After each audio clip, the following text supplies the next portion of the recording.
I have a confession to make. I have always been a cat person, and it deals a lot with the fact that when I was a kid, I was terrified of dogs. They bite mailmen just to hear them squeak. They don't go where they're supposed to. They are stray dogs. Now, if animals will be running for office, then what we just saw would have been the perfect smear campaign ad against dogs. But before we got into the details of the politics and campaigns of this whole animal kingdom, then let me just welcome you back, all of you socially engaged people. If you're new to the channel, my name is Luis. Welcome. Remember, if you like the content that you're going to watch today, subscribe, hit the bell, leave a comment in the comment section, and maybe give a like. Now, let's get back to the topic. Today, we'll be checking on one of my favorite cartoons when I was a child, and that is Rocko's Modern Life. Now, if you're not familiar with the show, what you need to know is that this cartoon was about the life of Rocko, a wallaby living in O-Town with his dog Spunky. I'm a wallaby. A wallaby? Yeah, it's like a kangaroo, except smaller.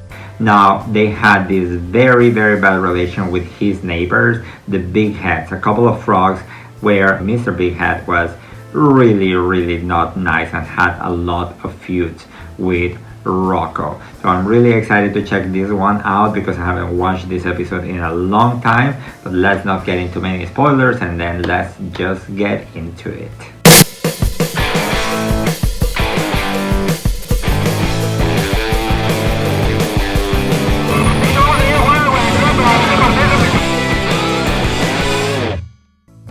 The episode we'll be checking out today is called F Good, Rocko Bad, and yes, it's about a political campaign.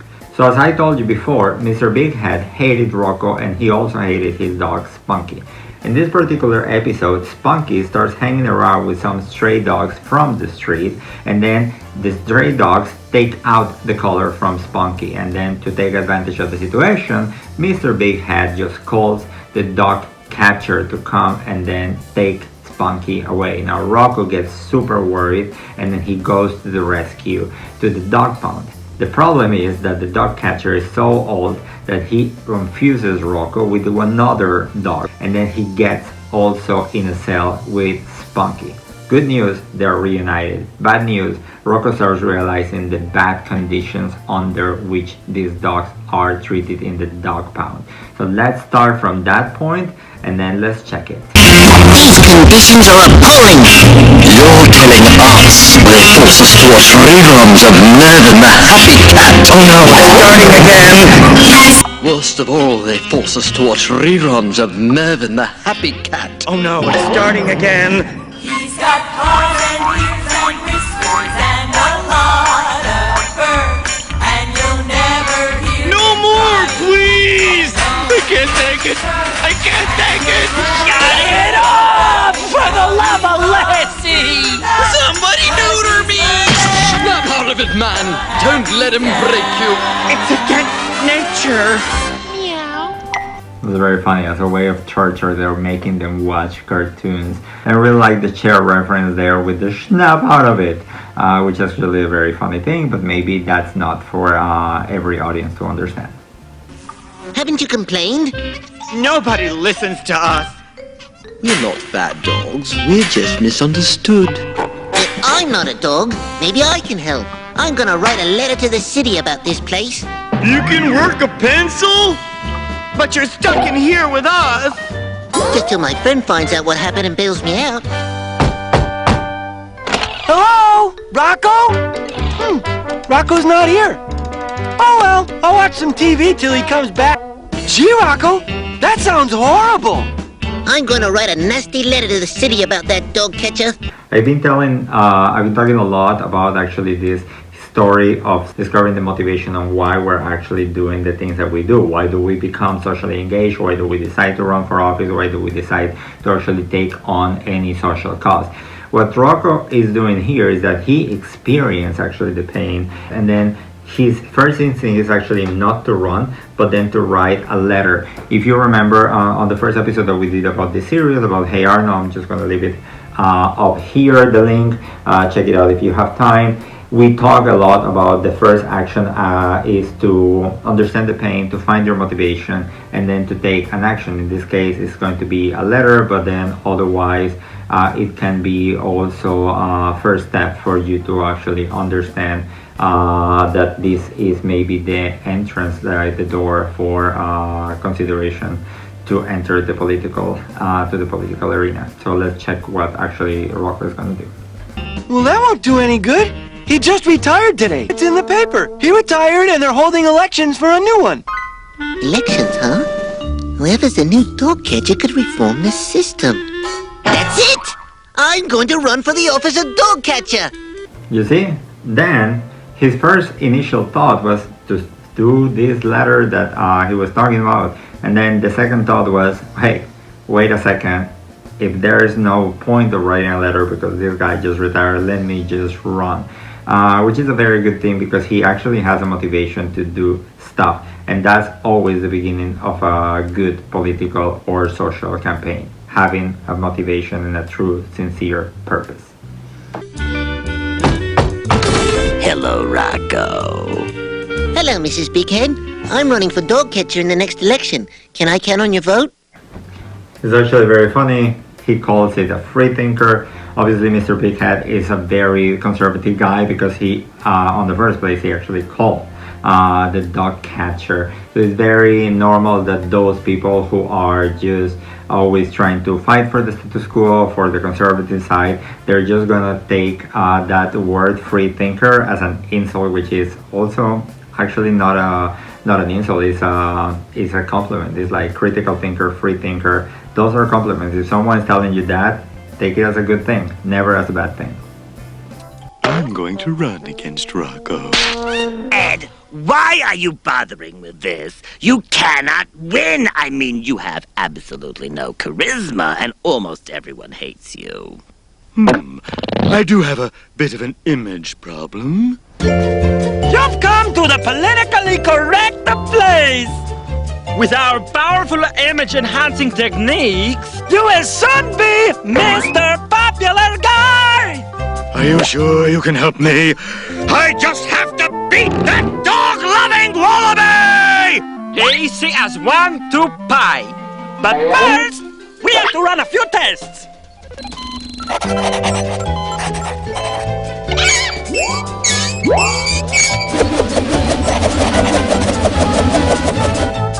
So, Mr. Biggie Head, after studying the numbers and nibbling various bytes of datas, we have pinpointed the one things that you need to create a winning type image. Well, what is it?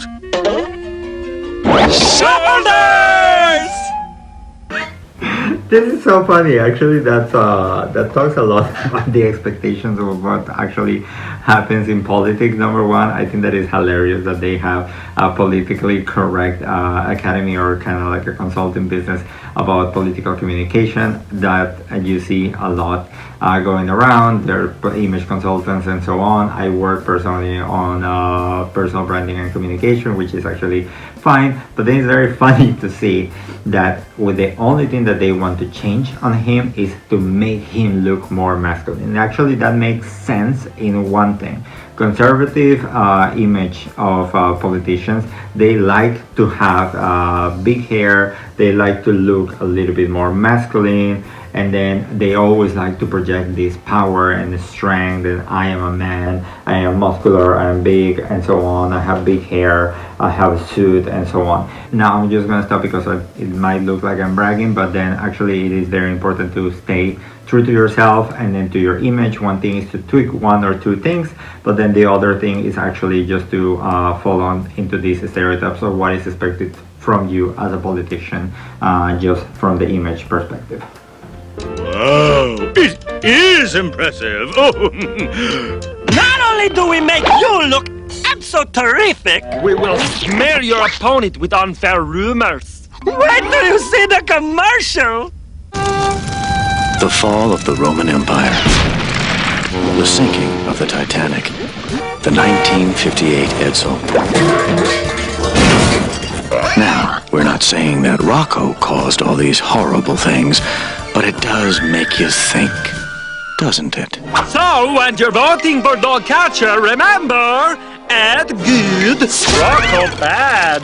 Oh, he's scaring me! Put that away! This is actually a very interesting political ad. Number one, I always said that actually I'm not a fan personally of smear campaigning, but then it's actually a very interesting ad because it's very engaging. A good ad, political ad or social ad, number one, doesn't feature that much the politician. It features instead, several things that might be affecting the community and make you think.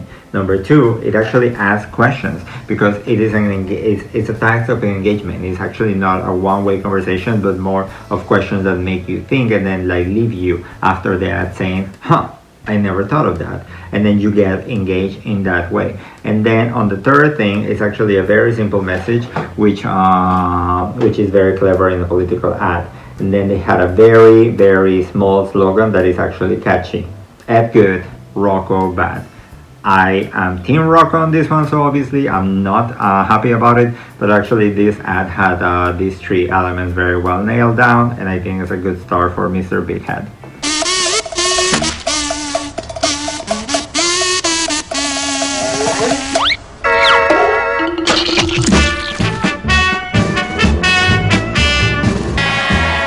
Thank you.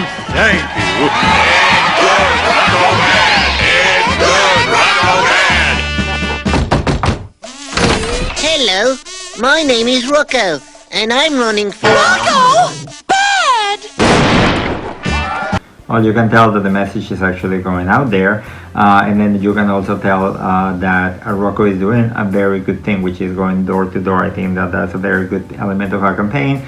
Ed instead is actually giving more speeches, but I'm just gonna give it to Ed here because Ed was giving a speech in a cat association. So I think that Ed is actually winning here because his message went out there even when Rocko is doing the right thing, and then he is making allies with the ones who can make him win.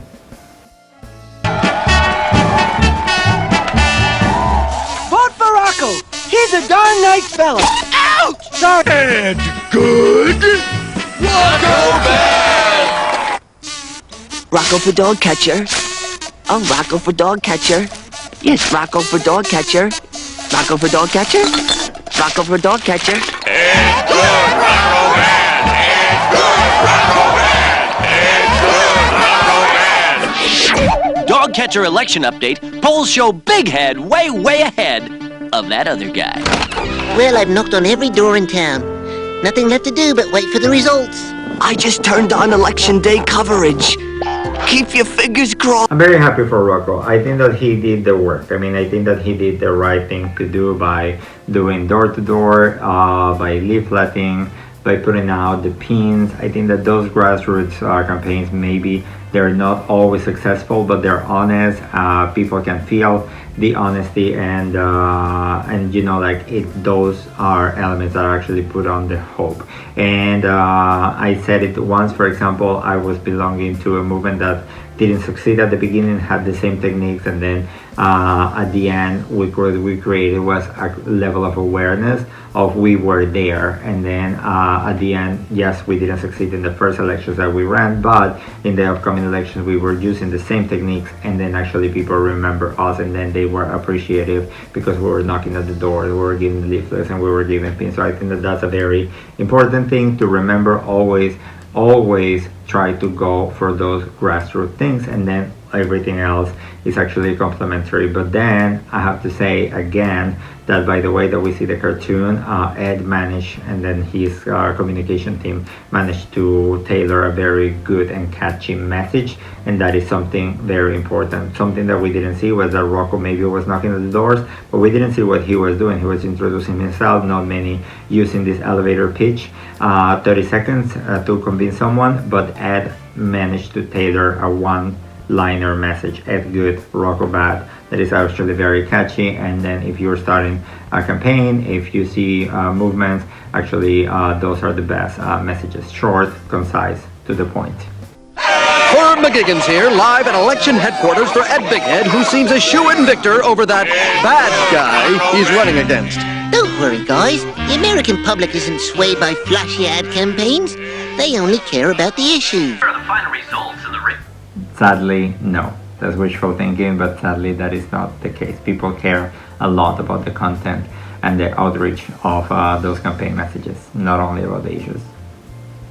Results in the race for dog catcher. Quiet, everyone. Here it is. With 100% of the precincts reporting in, we have Ed Bighead with 256,724 votes, and Rocko, that's the bad one, with 2. Well, there it is. Bighead wins by a landslide. 2 votes? Well, I voted for myself. And I voted for you. And I'm sure Heifer... Oh, Hef. It was a good ad campaign! And he's got such big shoulders! That is very sad. I didn't remember that actually that was the margin of difference.